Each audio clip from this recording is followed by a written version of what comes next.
Okay, I'm here with Scott Ludlam, the WA Senator for the Greens. I've just got a couple of questions for him. Thank you for doing this with me, Scott. You're welcome. Nice to finally meet you, Olaf. Yes, well, I admit that I'm having a bit of a politics geek out here, and Dave Doe is intensely jealous.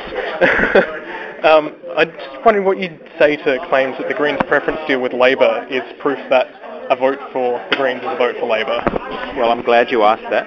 Let's take it separately between what is going to happen in the Senate and what will happen in the House of Representatives.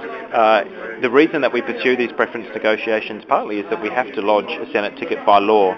It's not actually an option open to us to leave that sheet blank, which means you negotiate with the other parties. What we've tried to do is maximise the possibility of Green senators being elected right around the country so that we hold balance of power in our own right.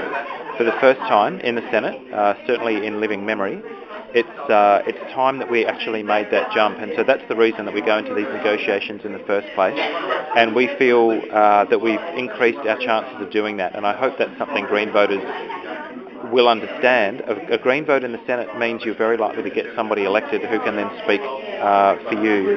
In the House of Representatives, in a series of marginal seats around the country, if you're going into the polling booth and you see a Greens volunteer there, hopefully somebody smiling with a t-shirt on, they'll give you a how to vote card which may say vote in one particular order or another, and your vote is entirely up to you. What we're saying to people is vote Green. If you're interested in where Greens nominating preferences go, then follow that how to vote card. And if you feel completely and utterly able to make up your own mind, then vote according to your conscience. We've got a really powerful voting system here that's not very well understood. Your vote is yours. Vote Green 1, and then where you put your number 2, that vote transfers across at full value. Okay, cool, thanks. Now, being a Senator for Western Australia, obviously the mining tax is a big issue. What are your thoughts on that?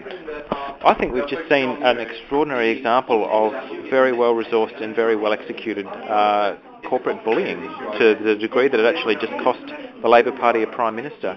The mining tax is a big issue. The Big Three have sat down with Julia Gillard and cut a deal that actually cut the very large and diverse smaller end of the mining sector completely out of negotiations, and they were left outside the room.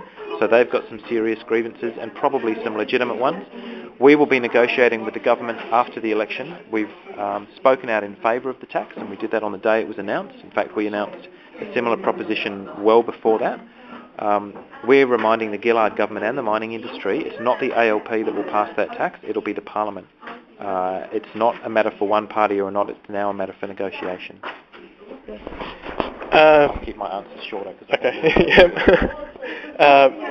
How are the Greens proposing to help people who are going to struggle with energy bills with the shift in renewable energy? Even though they're becoming cheaper, they're still slightly more expensive than coal power. There's 3 studies that were done, economic studies, about the introduction of a big renewable energy target, which suggests that putting that much overcapacity on the grid will actually depress wholesale prices.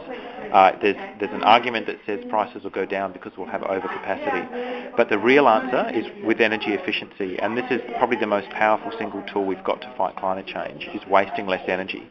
If you can make your house, or your business for that matter, that much more energy efficient, that you're using half as much energy, which is clearly and very definitely possible to do, then even if electricity prices double, you're still better off.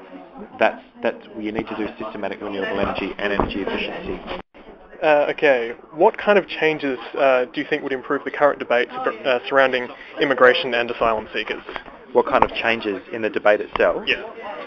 For people to just take a deep breath and a cold shower and listen to Sarah Hanson-Young a little bit more. I think that would be the change that I would most like to see.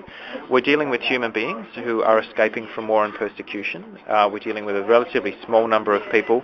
Most other countries in the world that are receiving asylum seekers would absolutely kill to have very low numbers that Australia, by virtue of geography and other issues, we're getting a trickle of some of the most desperate, marginalised, persecuted people on earth. And we owe it to them if they reach our shores to look after them as human beings and provide them with what they need.